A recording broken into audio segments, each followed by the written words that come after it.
1 में we basically discussed some common points. Now let's talk about some details. So they can ask कि कौन से organisms commonly implicated होते हैं.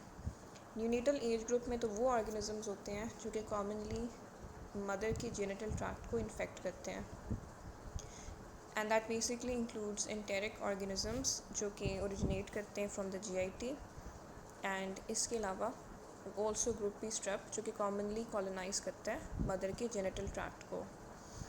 And in the pediatric population the common organisms include number 1 Staphylococcus aureus, Staph aureus, ठीक है, as well as group A Streptococcus. जो बात जहन में रखने वाली है वो ये है कि जो ग्रुप ए स्ट्रेप्टोकॉकस है ना, उसका दूसरा नाम है strep A pyogenes. So often times बच्चे इस बात को भूल जाते हैं, and that is the basis for much confusion. So staph aureus and group A strap.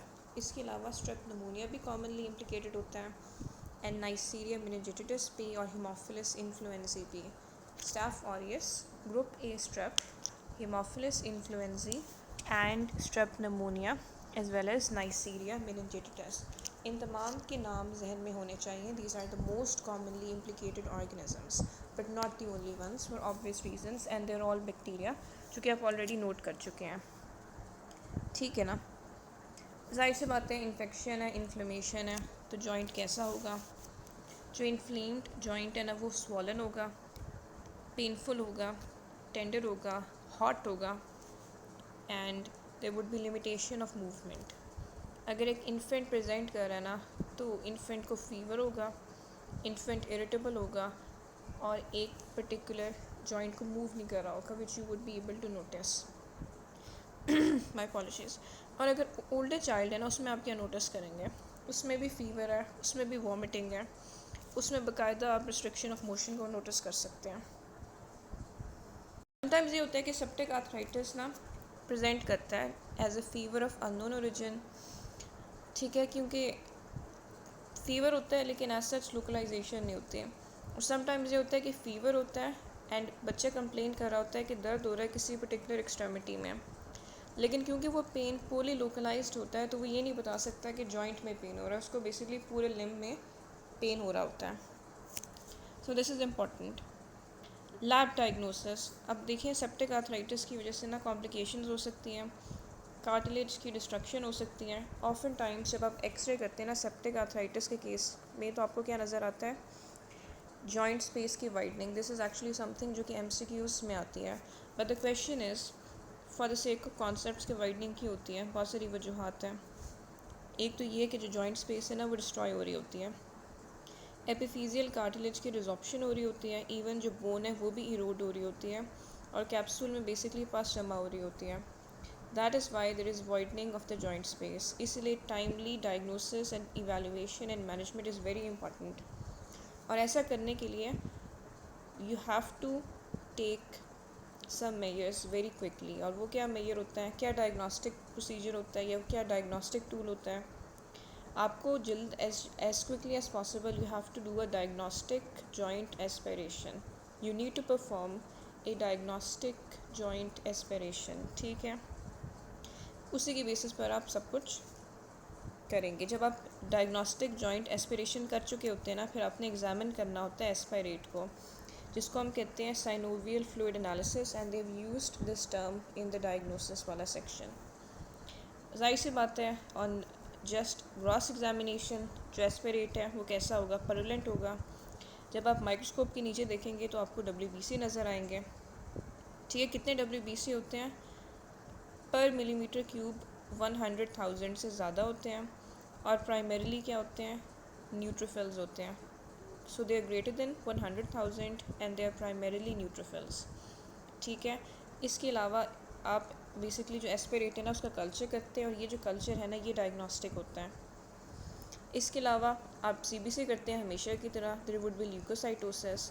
अगर आप इन्फ्लेमेटरी मार्कर करेंगे तो ESR and CRP would be elevated. करेंगे वाला बात नहीं है, you do it, because you know कि इन्फ्लेमेशन है तो आपने इन्फ्लेमेटरी मार्कर करने होते हैं.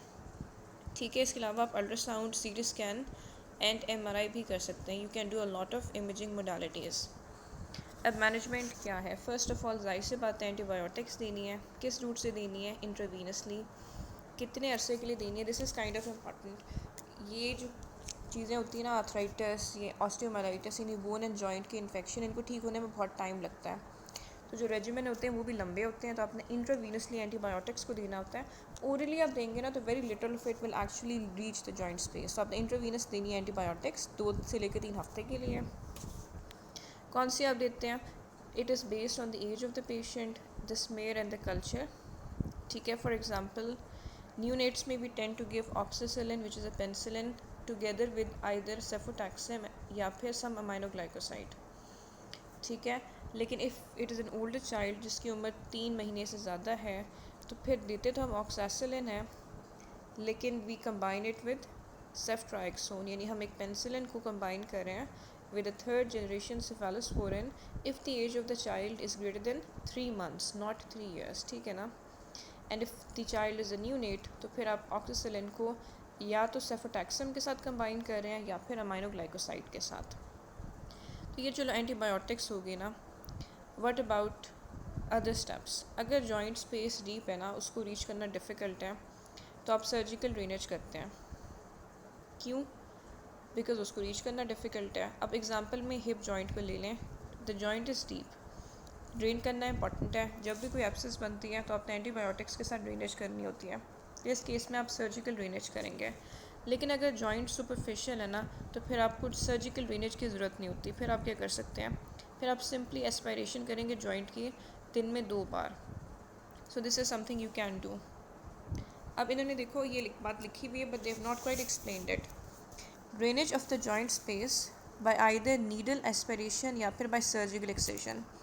नीडल एस्पिरेशन हम तब कर सकते हैं अगर जॉइंट स्पेस सुपरफिशियल हो और सिर्फ एक बार करके छोड़ ही देना होता है, दिन में 2 बार करनी है। जबकि जो हिप जॉइंट है वो डीप है, उसको आप एक ही बार सर्जिकली एक्सरसाइज करेंगे। ठीक है ना? इसके अलावा there is not much to it. हम ट्रीटमेंट को देख चुके हैं, एंटीबायोटिक्स को देख चुके हैं। ऑलराइट, अब फिजियोथेरेपी का भी रोल होता है एक्टिव स्टेज में।